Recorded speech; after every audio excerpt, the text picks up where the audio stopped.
Nimeongea na baadhi ya wanaume wengi sana ambao wanasema kuna baadhi ya vitu wake zao wanafanya bila wao wanawake kujua, lakini vinawaumiza sana. Bahati mbaya wanaume wengi hawasemi. Bahati mbaya wanaume wengi hawazungumzi.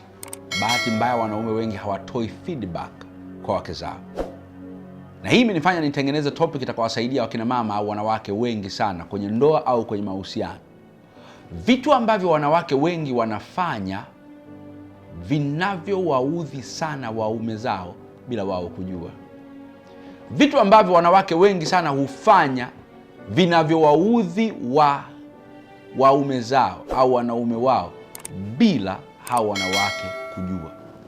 Okay, ngoja ni personalize topic hii. Vitu ambavyo unafanya bila wewe kujua, alafu vinamuudhi sana mume wako.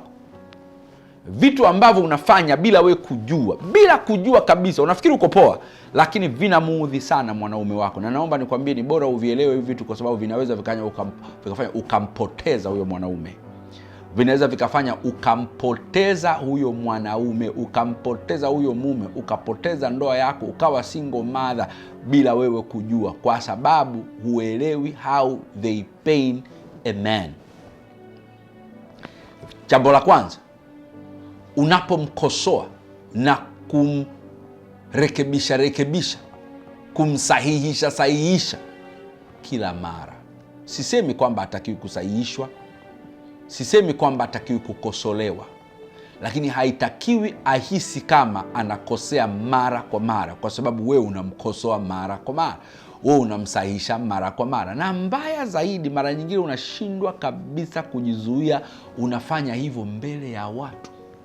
Unashindwa kujua kwamba saikolojia ya mwanaume analinda image yake kuliko anavyolinda bandama yake na figo yake. Image kwa mwanaume is key.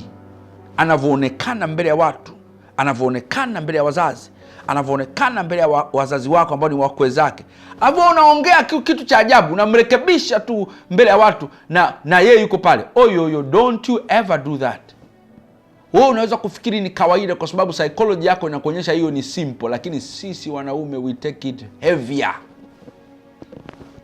Jambo la pili ambalo unaweza kufanya ukilichukulia poa, ukafikiri la kawaida, linamuumiza sana mwanaume wako: kumuonyesha dharau mbele ya watu. Kuna maneno wala uangalii, unajibu tu. Kuna sura wala hujitathmini, unamuonyesha tu. Kuna kebei na kejeli ambazo wala hujazipigia hesabu, unaonyesha. The fact kwamba mko mbele ya watu, kuna utofauti wa kitu kile kile ukikifanya ukiwa wewe na yeye. Kwa nini? Narudia, nimesema namba moja, wanaume wana protect image yao kuliko hata viungo vyao.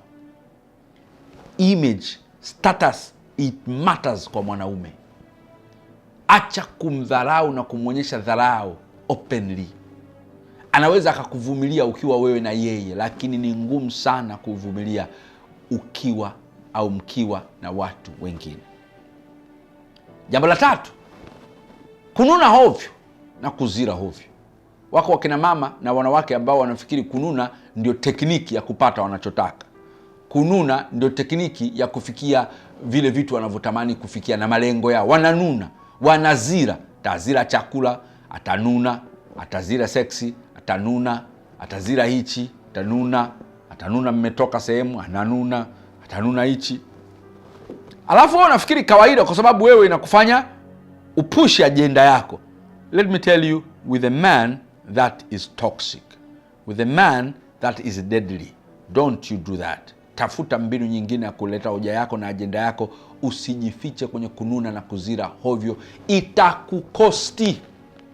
Mbinu namba 4, kosa kabisa kumlinganisha mwanaume wako na wanaume wengine. Kumlinganisha mwanaume wako na rafiki zake. Kumlinganisha, hapa sasa ndio wengi wanakosea. Kosa la kikaburi, tunaita grave mistake, kosa la kifo. Unamlinganisha na ex wako. Kuna watu ambao hawana hiana, hawana adabu. Anamlinganisha na ex wake. George, mimi hakunifanyaga hivi George. George alinipenda. Yaani tangia nimekuja sioni kabisa ukufanya. Unamlinganisha na ex wako mwanaume. Anaweza asikwambie kitu ila matokeo utayaona. Anaweza asifanye revenge kwa sababu hajakwambia, lakini utaiona revenge inafanyika. Never do that. Don't compare your man with your ex.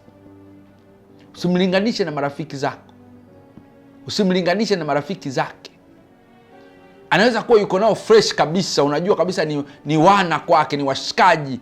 Usimlinganishe. Mbona rafiki yako hivi yuko hivi? Rafiki yako hivi anafanya mazoezi sana, wewe vipi kitambi tu? Acha kufanya hilo kosa. Na ya mwisho,